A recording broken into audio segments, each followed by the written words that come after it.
This next section will fill in a lot of blanks for a lot of people who have a lot of blanks that need to be filled in these last days of this present evil age.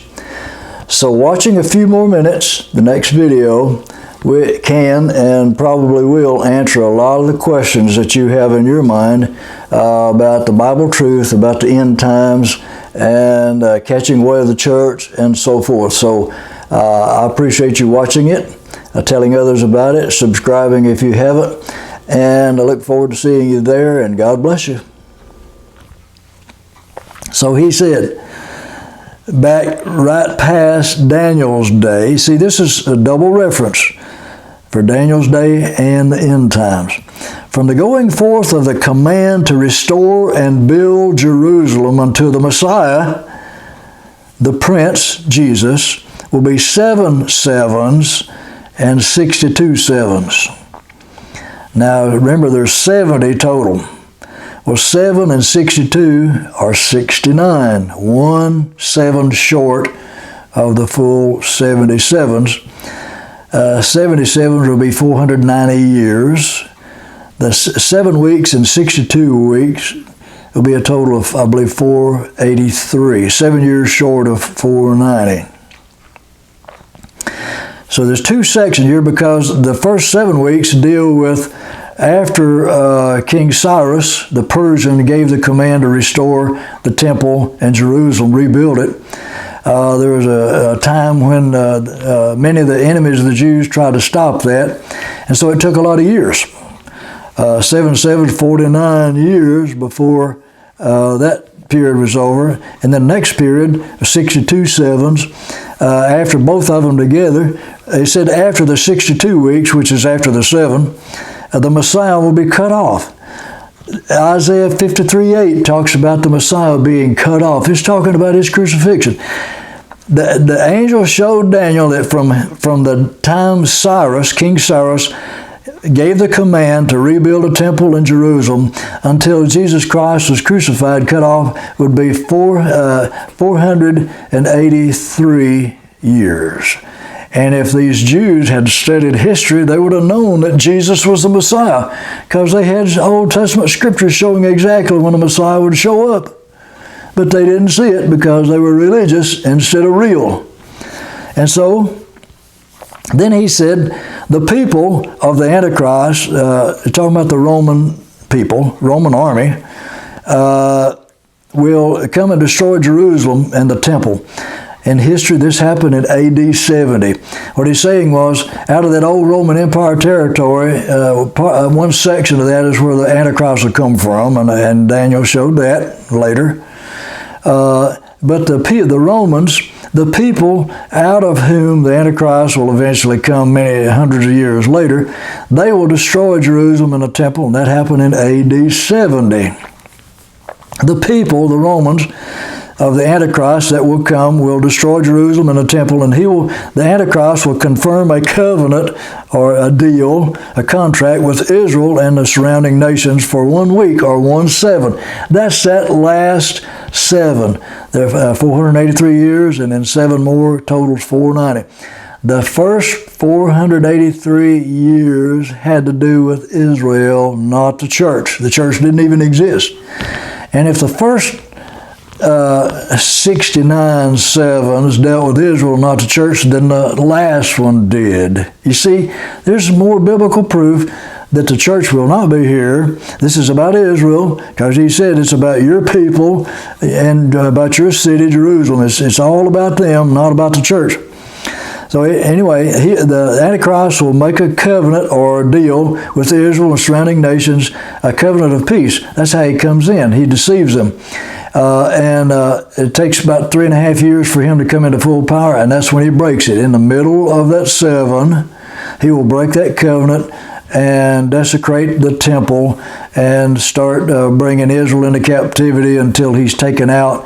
When news from the east and north will trouble him, and he'll leave, and so forth, as already mentioned. So in the midst of the week, that 7, 3.5 years in, he will cause the sacrifices and offerings to cease. I want to go back and show you from Jeremiah now, some of the things I was talking about. Jeremiah 25, 11 through 12. All these nations, including Israel, will serve the king of Babylon for 70 years. See, that's what Daniel had read, and he was wondering about, because he was right at the end of that. And so the angel Gabriel was sent to him, giving him the answer, showing that double reference. Well, the prophecy had to do with Israel in your day, Daniel, in your time period, but it also has a double reference for the end time events. Then God will punish the king of Babylon and that nation. That was the prophecy for that time. But then he goes on, Jeremiah chapter 30, verse 7, he refers to that end time again, and he said, this will be a time of Jacob's trouble, not the church's trouble, Jacob's trouble, Israel's trouble, the Jews' trouble in the end times, but he will be saved out of it. So he's talking about the big great tribulation, but Israel will be delivered from total annihilation. Instead, the Antichrist and his group will be totally annihilated at the Battle of Armageddon. Blood flowing up to the horse bridles for 180 miles. Innumerable multitude of unbelievers destroyed, trying to do away with Israel. The devil trying to do away with Israel, been trying for a long time, now trying to do away with the church as well. In these days, Israel and the church are the ones the devil and his bunch are attacking. None of those other so-called religions, just Christians and Jews. Revelation 12:5, another catching up incident.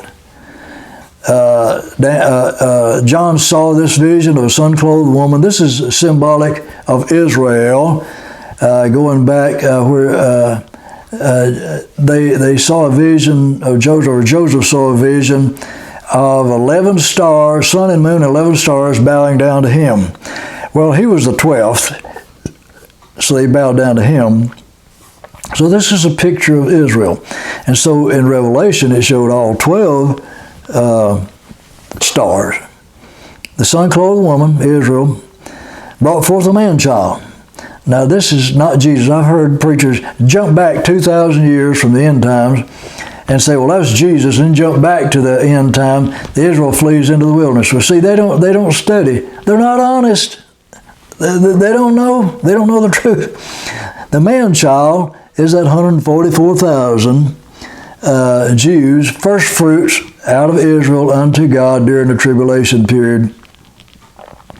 There's a place in Isaiah, I don't think I have it down here, that prophesies that. It said she will bring forth a man-child, and then a nation and a people. So the man-child is a group of people. The sun-clothed woman is a group of people, Israel. So the man-child is a group of people, not Jesus Christ. This is the end-time stuff. Who is to rule the nations with a rod of iron. But that's talking about believers under Christ, not just Christ. And her child was caught up unto God and unto his throne. The vision that John saw was the dragon, the devil, was poised. As soon as she brought forth that child and gave birth to that child, he was going to destroy it, but the child is caught up to heaven. Well, Jesus wasn't caught up to heaven then at his birth. He lived 33 years and was crucified. So that's not talking about Jesus. Then, Revelation 14, 1 through 4, I'm covering a lot of highlights. It takes some time to do all this. And again, I encourage you to go to my other channel, Where is God, on YouTube, and check out all those videos. There are a lot of them covering a lot of territory, because it covers a lot of territory. I saw a lamb standing on the heavenly Mount Zion, not on earth, and with him stood 144,000. If you read earlier in Revelation, that 144,000 were as Jews. 12 tribes. It says 12,000 from this tribe and 144,000. They're all Jews. It names the tribe names, Israel, Judah, Jacob's sons. And so these are Jews. And they're on earth, and it gave the mark on their forehead to protect them, and now they're in heaven. So they were caught up. And with him stood 144,000 first-fruit Jews, obviously, having his father's name written in their foreheads. And so they were caught up. They had to get from earth to heaven. They were caught up. So this is several incidents of being caught up, including the church being caught up before the tribulation time starts. I heard a loud voice from heaven as a voice of many waters and great thunder, and I heard the voice of harpers harping with their harps, and they sang a new song that only the 144,000 could learn. And these were, the 144,000 were those who redeemed from the earth, redeemed from the earth. They were caught up. They got their glorified bodies. These were redeemed from among men, from the earth, and they were Jewish firstfruits during the tribulation time to God and to the Lamb. And then Daniel 9:2, capping it off right now. I, Daniel, understood by Jeremiah the prophet that the Lord would accomplish 70 years in the desolations of Jerusalem, their captivity. This is about Jerusalem, about the Jews, not about the church. And so we do not need to read into Scripture things that are not there, and we do not need to go outside of Scripture to try to describe things that only the Scriptures can describe. So again, I encourage you to watch the total scope of these videos. I don't know how anybody can get the total picture out of 30 seconds of a 13-minute video or a 10-minute video. So I encourage you to do that, and subscribe if you haven't. Tell others about it. Share it with other people, because this is talking about your friends and your family. This is talking about everybody in the world. This is going to affect everybody in the world, and we're in the edge of those times right now, and we need to know the truth and get delivered from the mass confusion that's on much of the internet over these issues, because we're telling you the truth right out of the Bible. We read it, scripture after scripture, and there's a whole lot more to it than that. But the Bible picture of the end times and all other times is the way it really is.